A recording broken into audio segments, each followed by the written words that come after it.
Bienvenido, adelante, José. Muy bien. Feliz sábado a todos. Vamos a tener una palabra de oración. Buen Dios y Padre, gracias nuevamente por tantas bendiciones. Gracias, Señor, por este hermoso sábado que nos da. Gracias por su compañía. Yo le quiero pedir ahora a Dios la guía de su Espíritu, que su verdad sea proclamada con claridad, en amor, y que su Espíritu intervenga para que ésta produzca el efecto que usted diseñó y quiere que tenga en nosotros, en el nombre de Jesús. Amén. El tema de hoy es cómo abordar el estudio de Dios. Hemos visto, hemos estudiado que la Biblia nos invita a este estudio. De hecho, dice que el conocimiento de Dios, conocer a Dios, es la vida eterna.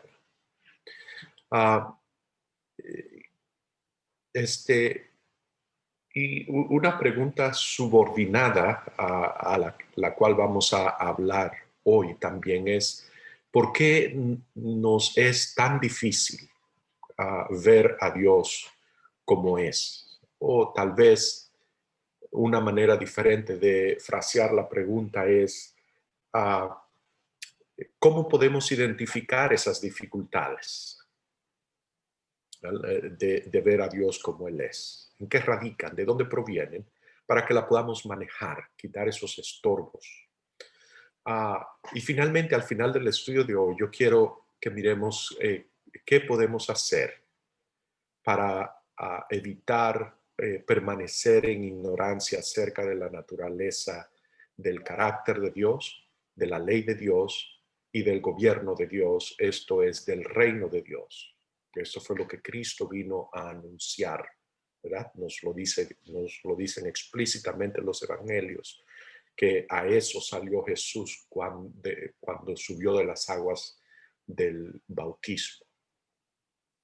Bien, comencemos hablando acerca del carácter. Cuando hablamos de carácter, ¿de qué estamos hablando? Cuando hablamos de carácter, estamos hablando de la verdadera naturaleza de la persona. Cuando hablamos de personalidad, estamos hablando acerca de cómo la persona escoge presentarse a otros. Así que carácter y personalidad son dos cosas diferentes. Y finalmente tenemos temperamento. Temperamento es simplemente nuestra predisposición innata, cómo nacemos. Es una predisposición que tenemos a ser de una manera y no de otra. Así que carácter en realidad es quién la persona es en realidad. Personalidad es cómo la persona se presenta, cómo es percibida por otros. Y finalmente, temperamento es nuestra propensidad innata a ser de una manera o de otra, tener ciertos rasgos o características. El carácter de alguien, sea Dios, sea seres humanos, se revela por la forma en que actuamos. Por la sencilla razón de que actuamos como actuamos debido a quienes somos. Así de sencillo. Se nos dice que de manera especial el carácter sale a la luz en momentos de grandes crisis, momentos de estrés, cuando la presión aumenta bajo pruebas y dificultades intensas. Ahora sí, ya se oye. Ya, muy bien. La situación desafiante creada por el problema del pecado produjo cambios de gran alcance en todo el universo, en todo el orden creado, entre los ángeles, entre la raza humana. Sin embargo, no produjo absolutamente ningún cambio en el carácter de Dios. Yo quiero que leamos algunos pasajes. Hebreos 13:8 nos dice que Él es Dios, el mismo Cristo, el mismo ayer, hoy y por los siglos. Dios es incambiable y no ha cambiado. Él dice acerca de sí mismo en Malaquías 3:6, porque yo, Jehová, no cambio. Interesantemente, el versículo concluye diciendo, por eso, hijos de Jacob, no habéis sido consumidos. Es porque yo no cambio, es porque yo no consumo, es porque yo no destruyo. Esa es la razón. O sea, no hay mérito en ustedes. Ustedes han hecho suficiente para que requieran ese resultado, pero de parte mía no lo reciben porque yo no cambio. Santiago 1:17 dice, Él es el Padre de las luces, en el cual no hay mudanza ni sombra de variación. Romanos 1:23 le llama el Dios incorruptible, o sea, el Dios que no se deteriora, el Dios que no decae, el Dios que no cambia. Así que estas declaraciones son importantes porque nos confirman que Dios no siguió una cierta línea de conducta en algún punto en la eternidad. Especialmente nos interesa la entrada del pecado, que Dios antes de la entrada del pecado no tenía una cierta línea de conducta que luego cambió después que apareció el pecado. Que cuando entró el pecado, Dios, por decirlo así, se involucró en actividades que le habían sido completamente desconocidas antes que se levantara la rebelión. Antes de la caída, nos resulta fácil comprender que Dios nunca haya hecho tal cosa como castigar a alguna de sus criaturas. Sin embargo, después de la entrada del pecado, pensamos que crearon un conjunto de condiciones completamente diferentes que exigían de Dios, como gobernante responsable por el bienestar de la totalidad de sus criaturas, no solo de las que se rebelaron, que exigían de él una solución satisfactoria y permanente. Y debido a que la mayoría de nosotros solo comprendemos que el uso de la fuerza como el tipo de solución que reúnen las características necesarias para confrontar la gravedad que la situación de la entrada del pecado demanda, entonces se nos facilita ver a Dios como haciendo uso de ese tipo de solución o herramienta. Esta es una de las razones que nos llevan a interpretar, y a muchos, a interpretar las acciones de Dios en el Antiguo Testamento, por ejemplo, como evidencia de que Dios así es como ha actuado de hecho. Así que cuando aseveramos que Dios no hizo absolutamente nada diferente después de la caída, que Dios no actúa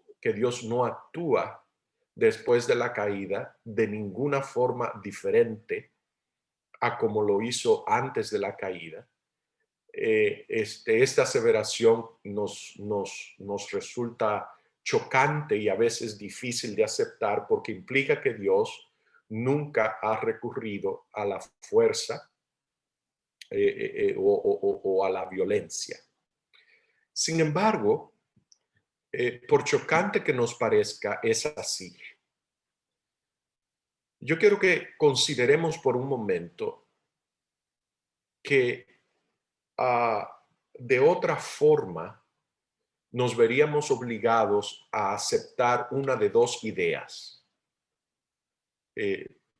las cuales son, espero que sea evidente contrarias a declaraciones categóricas que Dios ha hecho acerca de sí mismo. La primera alternativa sería decir que la entrada del pecado produjo cambios en Dios, donde Dios se vio forzado por las circunstancias a hacer cosas que nunca antes había hecho. Sabemos que esto no puede ser cierto, ya vimos, porque Dios dice de sí mismo que Él es incambiable. Y nosotros ya, entre nosotros, le hemos dedicado mucho tiempo al tema de la fidelidad de Dios, cómo Dios es fiel a sí mismo y lo crucial que es ese rasgo de su carácter, su fidelidad, para su proyecto cósmico.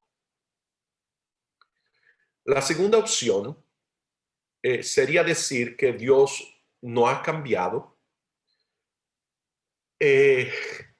sino que Él siempre ha sido un Dios en el que el uso de la fuerza y la violencia y el castigo han sido parte de su carácter y que la entrada del pecado simplemente crearon circunstancias donde esos atributos de su carácter ahora encuentran ocasión para revelarse, para aplicarse. En otras palabras, Dios siempre ha sido así, un Dios que usa la fuerza, la violencia y el castigo.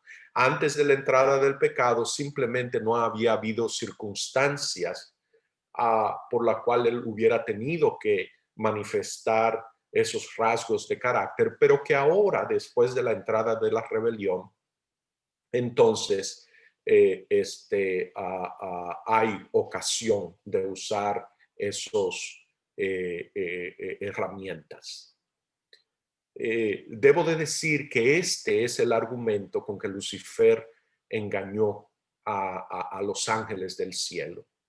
Y es el argumento que aún hasta hoy, con ese mismo, engaña a muchos seres humanos. Así que si aceptamos esta segunda opción, tendríamos entonces que creer que lo que el padre de la mentira dice acerca de Dios y su carácter es verdad. La realidad es que, la verdad del asunto es que Dios no cambia. Dios no usó la fuerza, ni la violencia, ni la amenaza de ellas antes de la caída, antes de la entrada del pecado, y no las usa después. El gobierno de Dios es el único gobierno perfecto que ha existido, porque Dios es perfecto y su creación es un reflejo de quien Él es. En otras palabras, Dios hace como Él es. Toda persona hace como es. Y debemos de recordar, ya lo hemos leído muchas veces, Isaías 55, 8, 9, dice, porque mis pensamientos no son vuestros pensamientos, ni vuestros caminos mis caminos, ni su manera de hacer las cosas son las mías, dijo Jehová. No solo son diferentes, sino que continúa el versículo 9, Isaías 55, 8 es lo que acabo de leer.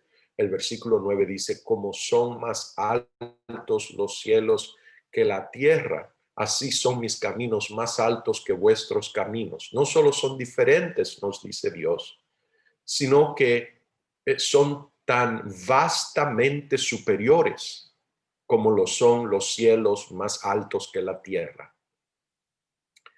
Así son mis caminos, mi manera de hacer las cosas y mis pensamientos más que vuestros pensamientos. Jesús dijo en Marcos 4:30, él hizo esta pregunta, él dice, ¿a qué haremos semejante el reino de Dios? Notemos que estamos hablando del gobierno de Dios. Ya dijimos la vez pasada de estos tres elementos, el carácter de Dios, su gobierno y su actitud frente a confrontar el pecado, los principios que gobiernan su actitud hacia el pecado, hacia el problema del pecado. Así que esas tres cosas. Esto es lo que se llama el reino de Dios. ¿A qué haremos semejante el reino de Dios?, dijo Jesús. ¿O con qué parábola lo compararemos? La señora White, en el libro Hechos de los Apóstoles, página 12, comentando sobre esta pregunta, ella dice: en la sociedad Jesús no encontró nada con qué compararlo. Los reinos terrenales gobiernan por la supremacía del poder físico, pero el reino de Cristo, pero del reino de Cristo, toda arma carnal, todo instrumento de coerción es desterrado. Así que Dios dice: mis pensamientos y mis caminos, mi manera de hacer las cosas son vastamente superiores a los suyos. Jesús dice: ¿a qué compararé? ¿Qué parábola? ¿Qué analogía voy a usar? Y ella dice que la señora White dice que no encontró nada en la tierra con qué compararlo. ¿Ve? ¿Podemos seguir la línea de pensamiento? Los reinos terrenales gobiernan por la supremacía del poder, pero del reino de Cristo, toda arma carnal, todo instrumento de coerción es desterrado. En la parábola del padre de familia que salió por la mañana a contratar obreros para trabajar en su viña, y fueron contratados trabajadores a diferentes horas, y que los trabajadores que fueron contratados a la hora 1/10, o sea, que trabajaron una sola hora, se les pagó igual que a los otros. En el libro Palabra de Vida del Gran Maestro, la señora White dice esto acerca de esta parábola, hace el siguiente comentario. Dice: el trato del padre de familia con los trabajadores de su viña representa el trato de Dios con la familia humana. Notemos que ahora está hablando no del tercer aspecto del reino de Dios, cómo trata Dios, con cuáles son los principios que gobiernan la actitud de Dios hacia el problema del pecado. Vuelvo y comienzo. El trato del padre de familia con los trabajadores de su viña representa el trato de Dios con la familia humana. Es contrario a las costumbres que prevalecen entre los hombres. En los negocios del mundo, la compensación se da de acuerdo al trabajo realizado. El trabajador espera que se le pague solo lo que él ha ganado. Pero en la parábola, Cristo está ilustrando los principios de su reino, un reino que no es de este mundo, que no está gobernado por ningún estándar humano. Así que aquí encontramos nuevamente que los estándares, que los paradigmas, que los principios, las bases, el fundamento sobre el cual las relaciones humanas y los reinos de este mundo están organizados, no son principios que de ninguna forma informan el gobierno y el reino de Dios. Lo que estoy tratando de decir es que es imposible aprender o deducir nada acerca del reino celestial partiendo de lo terrenal. Que no hay nada de los paradigmas que constituyen los reinos de la tierra que se aplique o que encuentre un símil en el gobierno y reino de Dios. Y muy pocos se han propuesto consciente y deliberadamente aprender del gobierno de Dios y cómo está constituido. Muchos estudiosos ni siquiera cuestionan este enfoque o premisa, porque a lo largo de la vida no se han conocido otros reinos que las diferentes modalidades que los reinos terrenales han tenido. Se habla de sistemas imperiales, se habla de sistemas feudales, se habla de sistemas republicanos, se habla de sistemas democráticos, etc. cualquiera de esas modalidades de los reinos terrenales no tienen ninguna simil o correlación con el reino celestial. La mayoría, casi todos, llegamos al estudio de los celestial con ideas establecidas, lo que es el reino, y estas ideas provienen de nuestras experiencias con las diferentes modalidades de reinos terrenales. Entonces, leemos los entendimientos.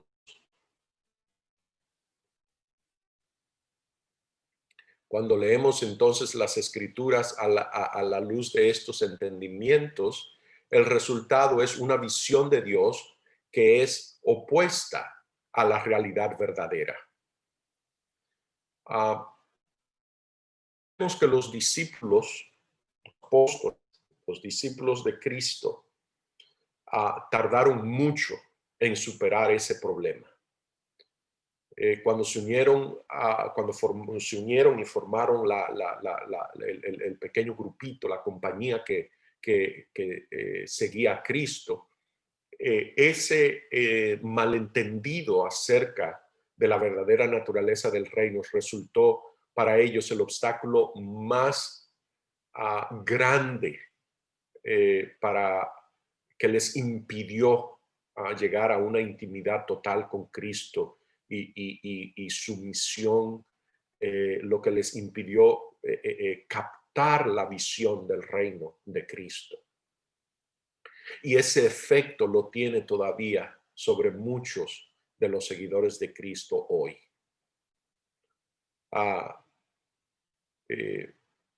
pesar de que Cristo se esforzó por ellos no fueron liberados de esa falsa posición hasta después de la resurrección. Y da pena pensar en cuánto perdieron ellos,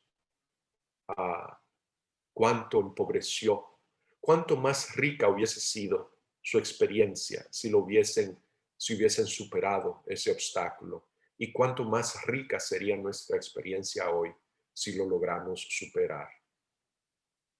Así que debemos de tener cuidado, no sea que también nosotros hoy abordemos el estudio del reino de Dios con las mismas ideas preconcebidas, las mismas preconcepciones. El conocimiento acerca de los principios que fundamentan los reinos terrenales sirven solo como punto de referencia en el sentido de que nos dicen lo que el reino de Dios no es. No nos contemos entre los que, como nos dice el conflicto de los siglos, páginas 483 y 484, prestemos atención. No se pueden dar cuenta satisfactoria del gran problema del mal debido a la circunstancia de que la tradición y las falsas interpretaciones han oscurecido las enseñanzas de la Biblia referentes a tres cosas: el carácter de Dios, la naturaleza de su gobierno y los principios de su actitud hacia el pecado. Tres cosas. No nos contemos entre los que no se pueden dar cuenta satisfactoria del gran problema del mal, porque debido a las tradiciones y a las falsas interpretaciones no tenemos claro las enseñanzas con respecto a estos tres puntos: el carácter de Dios, la naturaleza de su gobierno y los principios de su actitud hacia el pecado. Toda la estructura del gobierno de Dios es perfección, dije hace un momento. No se puede mejorar. No existe otra forma alternativa viable. No es que como leímos en Isaías, no es solo que los pensamientos de Dios y los caminos de Dios son vastamente superiores a los nuestros. es que los pensamientos de Dios y el camino de Dios, o sea, la manera de hacer, de gobernar, de hacer las cosas de Dios, es la única que es viable, es el único que funciona.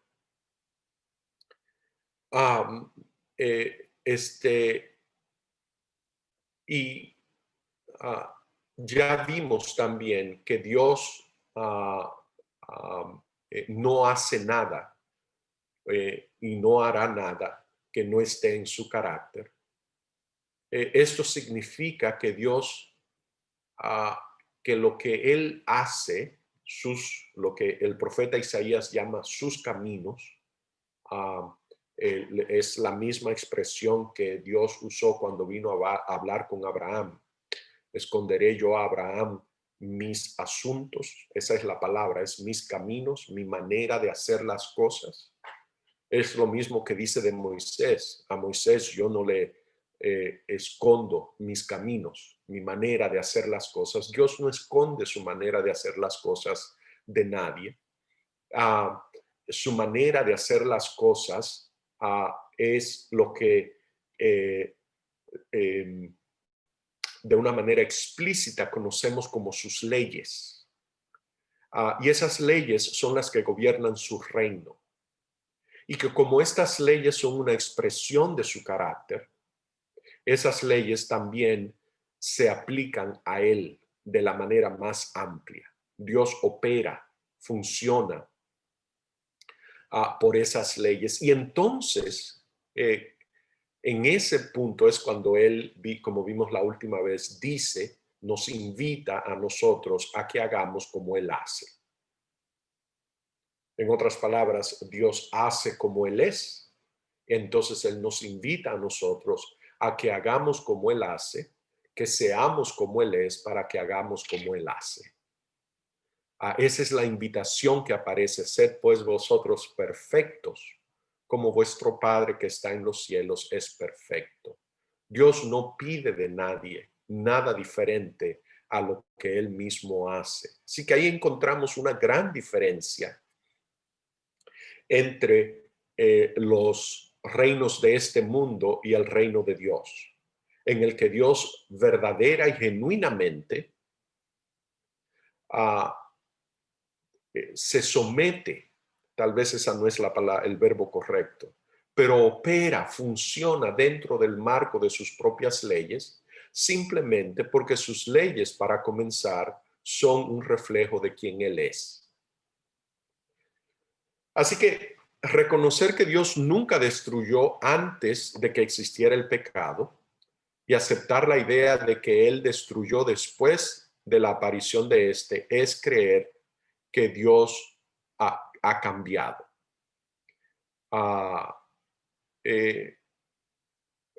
La manera en que, cómo guarda Dios su ley.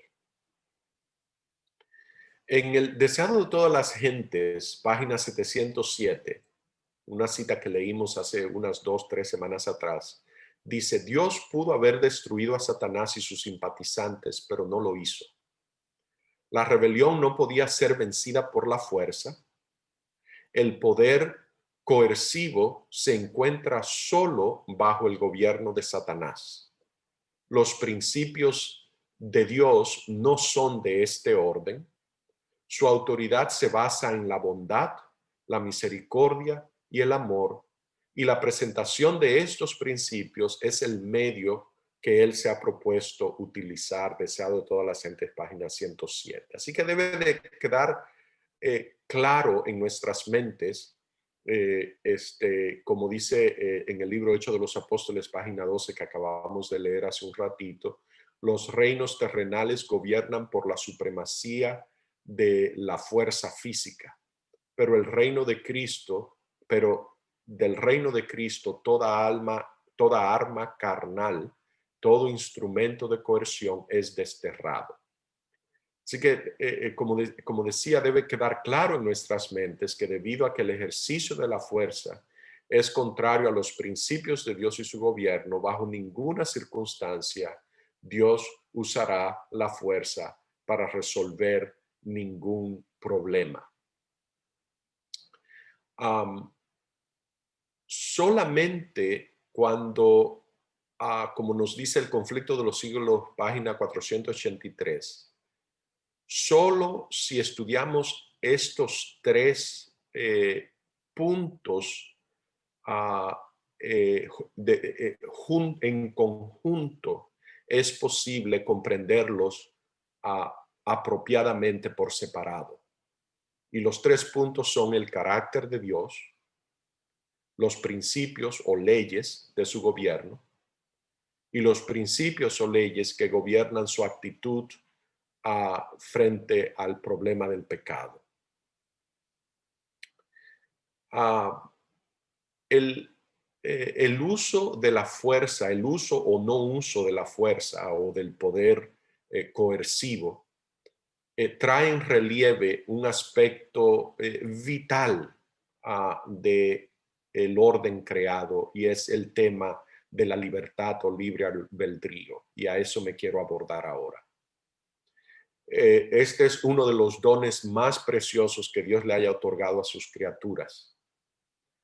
Con un poquito de tiempo que le dediquemos a pensar esto, nos daremos cuenta que así como Dios no tiene la intención de usar el poder coercivo o la fuerza para hacer cumplir su ley,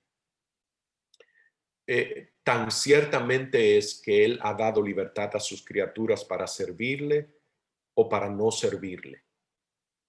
Estas dos ideas del no uso de la fuerza y el libre albedrío o la libertad que Dios le otorga a sus criaturas son coherentes y francamente son inseparables entre sí. Se puede decir que son dos caras de la misma moneda.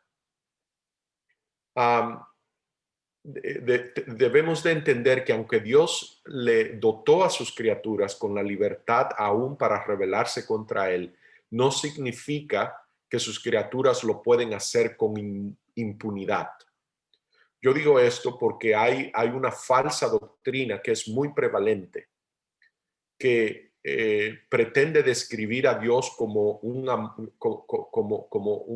Dios de un amor tan dulce que finalmente Él va a excusar y proteger al pecador en su pecado antes que con tal de que Él no vea a nadie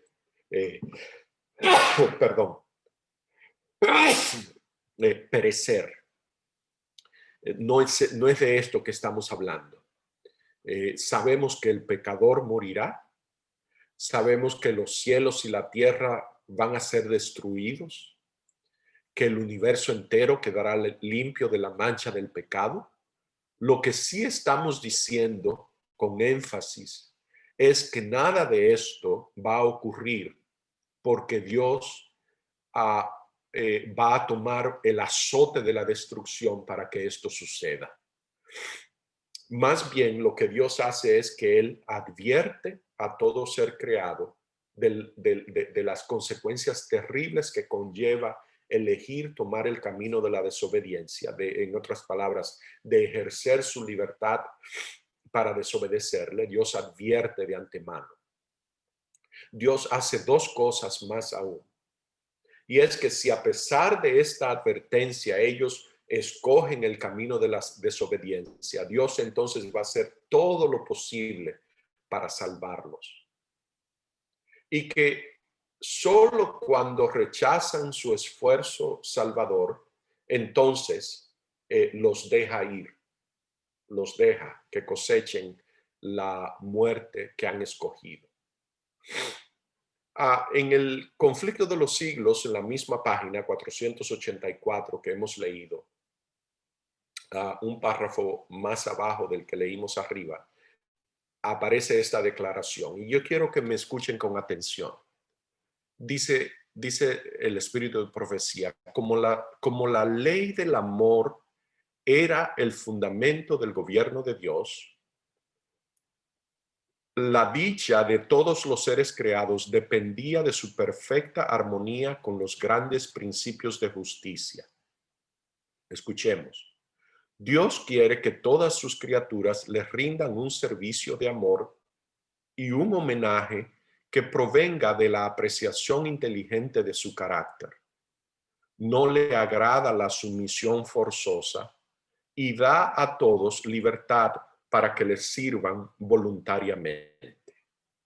Yo no sé si notamos la relación clara que aparece aquí en este pasaje con respecto a el servicio de amor basado en una apreciación inteligente de su carácter, de la justicia y bondad de Dios. Eso es lo que quiero decir cuando digo su carácter.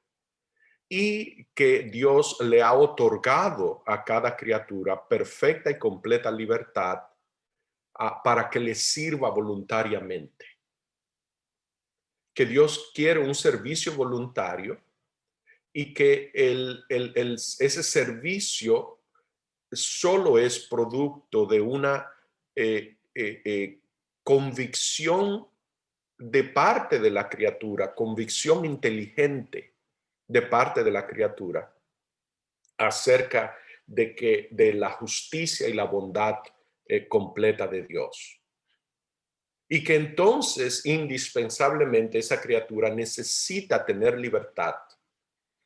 Sin libertad, la criatura no puede ofrecer tal homenaje, no puede llegar a tal convicción, es lo que estoy tratando de decir. Notemos cómo las dos cosas están coherentemente e inextricablemente conectadas. Curiosamente, el ejercicio de esa libertad en la dirección equivocada inmediatamente priva a una persona de la libertad, porque el pecado es el que esclaviza. El pecado es el capataz cruel que esclaviza a sus súbditos. Así que no es Dios quien priva de la libertad. Esa es la obra del pecado y Satanás. Tan pronto como se introduce cualquier elemento de coerción, ya sea en la forma de castigo o en la amenaza de castigo, en esa medida habrá un servicio motivado por el miedo, lo que el conflicto de los siglos llama una sumisión forzosa. Entonces los súbditos de Dios le obedecerían porque tendrían miedo a las consecuencias de no hacerlo. Y Dios nunca podría aceptar esta forma de obediencia. Más aún, yo voy a decir, esta forma de obediencia es exactamente eso, una forma. No es obediencia real y es un fundamento falso sobre el cual sentar las bases de la armonía eterna del universo. Dios sabe que un reino sentado sobre estas bases impediría el desarrollo del potencial de sus criaturas. Y un reino tal no puede ser bendecido con felicidad perfecta y plenitud de gozo. Así, entonces, que en el reino de Dios perfectamente establecido, no se trata de si el servicio prestado es real o fingido.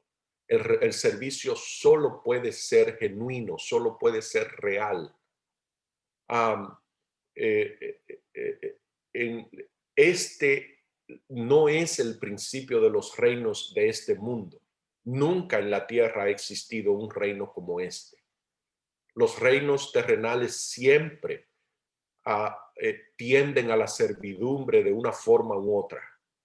Buscan mantener la lealtad de sus súbditos o de sus ciudadanos bajo la amenaza de castigo por cualquier desobediencia. El peor delito que se puede cometer en un reino de la tierra es la deslealtad al Estado, al gobierno. El objetivo de Dios en Cristo es restaurar el reino a su perfección original, la perfección de la completa libertad para servir a Dios. Yo les quiero compartir algo que encontré en un libro del pastor Alonzo T. Jones, A.T. Jones. Yo no sé a cuántos les sea familiar este nombre. Un gran teólogo adventista del siglo XIX, contemporáneo de la señora White. Él tiene una serie que se llama la serie de los imperios. Son 3 volúmenes, se los recomiendo todos, por lo menos 2 de ellos que ya leí. Uno conocí hace tiempo, se llama Las 2 Romas, hablando de Estados Unidos y Roma imperial. Y el otro se llama Imperios Eclesiásticos, y el otro, el primer volumen es acerca de los imperios bíblicos.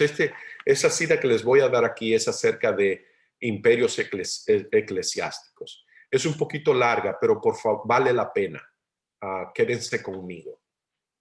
Dice el pastor Jones, dice: así como Dios hizo a los ángeles y a los hombres con libertad, incluso para pecar si quisieran, ¿no tuvo entonces que prever contra esta posible elección antes de crearlos? ¿No tenía que prever la posibilidad del pecado antes de que se hiciera una sola criatura? Indudablemente tuvo que hacer tal provisión y así lo hizo. Y esta provisión es una parte esencial de ese propósito eterno que se propuso en Cristo Jesús, Señor nuestro. En unidad de pensamiento y propósito con Él antes de que se creara una sola criatura inteligente, Él desea que el universo esté lleno de inteligencias gozosas, disfrutando de su amor al máximo. Así que notemos, el razonamiento es este. Dios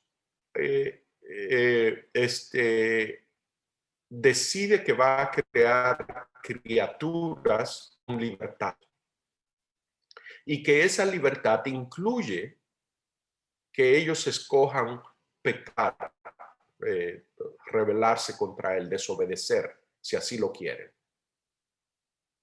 Eso significa que si Dios está creando criaturas con esa posibilidad, ¿no debería él de hacer provisión en caso de que eso suceda? Y él mismo responde la pregunta, dice: sí, hizo tal provisión.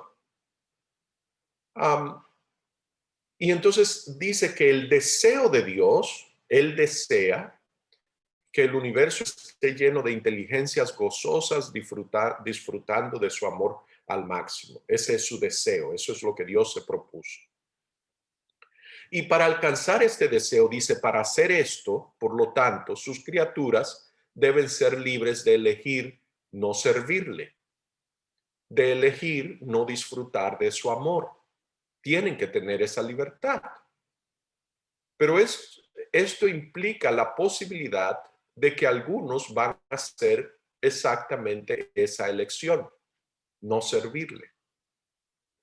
¿Se negará entonces Dios a crear porque es una posibilidad que el pecado entre? Esto sería para Dios permanecer eternamente egocéntrico y solitario. Más que esto, tal encogimiento de Dios en sí mismo haría que él dejara de ser Dios. Porque, pregunta el pastor Jones, ¿qué es un Dios o cuánto vale que no puede hacer lo que desea? Recordemos que lo que Dios desea es llenar el universo de inteligencias gozosas que disfruten de su amor al máximo, de inteligencias que le puedan rendir un homenaje que provenga de una apreciación inteligente de su carácter, inteligencias dotadas de libertad para que le sirvan voluntariamente. Y él dice que si Dios en ese momento, enfrentado a la posibilidad que la libertad es indispensable para que exista ese estado de cosas en sus criaturas, pero que esa libertad implica que sus criaturas podrían rebelarse y que el pecado entrara, y que entonces Dios, basado en esa posibilidad, decida: no voy a hacer mi proyecto.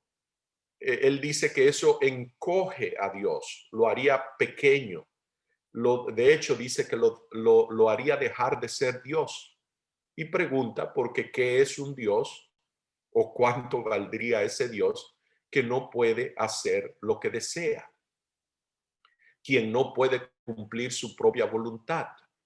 Un Dios así, continúa la cita, no valdría nada. Se propuso entonces, continúa la cita, a hacer provisión para tal eventualidad. Darse a sí mismo en sacrificio para redimir a todos los que pecaran y darles incluso una segunda oportunidad para elegirlo a él, para elegir la vida o la muerte. Continúa la cita.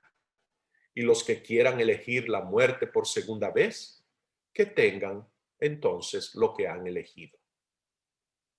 Este es Dios, el Dios vivo, el Dios de amor, el Dios y Padre de nuestro Señor Jesucristo, que es plenamente capaz de llevar a cabo su voluntad de hacer criaturas semejantes a Él con libertad de elección. Este es aquel que desde los días de la eternidad, y ahora cita a Efesios 1:11, hace todas las cosas según el designio de su voluntad. Efesios 1:11.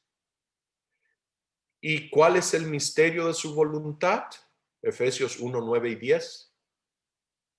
Este es el misterio de su voluntad, el cual se había propuesto en sí mismo, en la dispensación del cumplimiento de los tiempos, de reunir todas las cosas en Cristo, así las que están en los cielos como las que están en la tierra. Este es el propósito eterno que se propuso el Señor nuestro. Y terminó la cita. Está en Ecclesiastical Empires de A.T. Jones, páginas 586 a la 588. A pesar de que Dios entendió completamente las posibilidades de que hubiera un período en el que algunas o incluso todas sus criaturas emprenderían un experimento terrible con una supuesta forma de vida distinta a la suya, Dios no instituyó ninguna protección contra esa posibilidad que involucrara el elemento de la fuerza. Dios no proveería para ellos nada menos que la perfección, donde no residen las posibilidades ilimitadas de desarrollo infinito. Dios quiere crear, ha creado una realidad donde existen las posibilidades del desarrollo ilimitado e infinito. Y bajo libertades restringidas no puede haber tal cosa como desarrollo infinito, porque la libertad de elección es esencial para el desarrollo del potencial de estas criaturas. Podemos confirmar esto explorando aún en la historia de la raza humana. Hemos estudiado cómo la Reforma Protestante, por ejemplo, resultó en enormes avances del desarrollo intelectual y desarrollo moral, desarrollo social, desarrollo económico. Hay que ver lo que eran las expectativas de vida, por ejemplo, las condiciones de penuria, de aplastante ignorancia, de pobreza, de carencia y de enfermedad que existían antes de la Reforma Protestante. Y cuando hablo de la Reforma Protestante me refiero a un redescubrir los principios bíblicos que gobiernan todos estos aspectos y la libertad que traen. Volvamos entonces a sopesar juntos estos dos principios. El principio de no usar la fuerza coerciva y el principio de conceder libertad absoluta para elegir a sus criaturas. Tan ciertamente como que estas dos cosas están combinadas en la constitución del reino de Dios, entonces Dios se coloca a sí mismo donde no escoge, no puede castigar a aquellos que hacen lo que Él dijo que podían hacer, es decir, elegir a otro maestro si así lo desean. Dios dijo que sus criaturas pueden hacer esto porque es una condición indispensable para su reino, para el reino que Él tiene en mente, para lo que Él desea.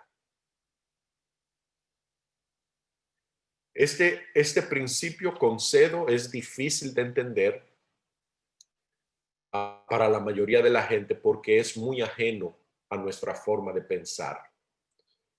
Los gobernantes de la tierra no otorgan a nadie libertad de elección.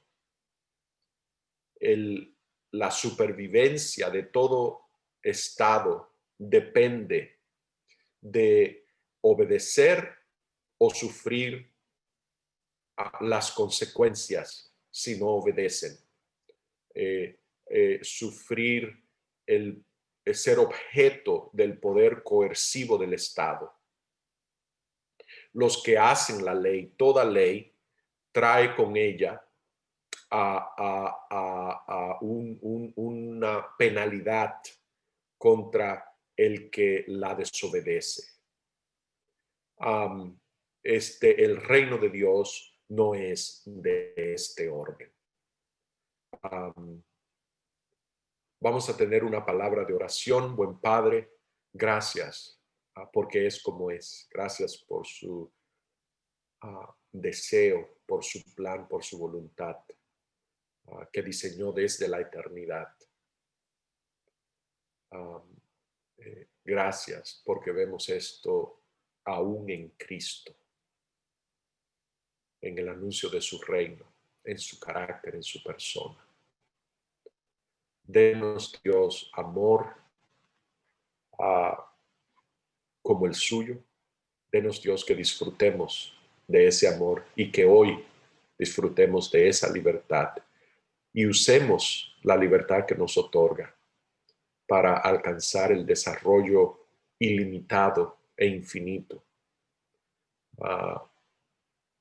para que se cumpla en nosotros su propósito de ser criaturas a su imagen y semejanza. En el nombre de Jesús. Amén.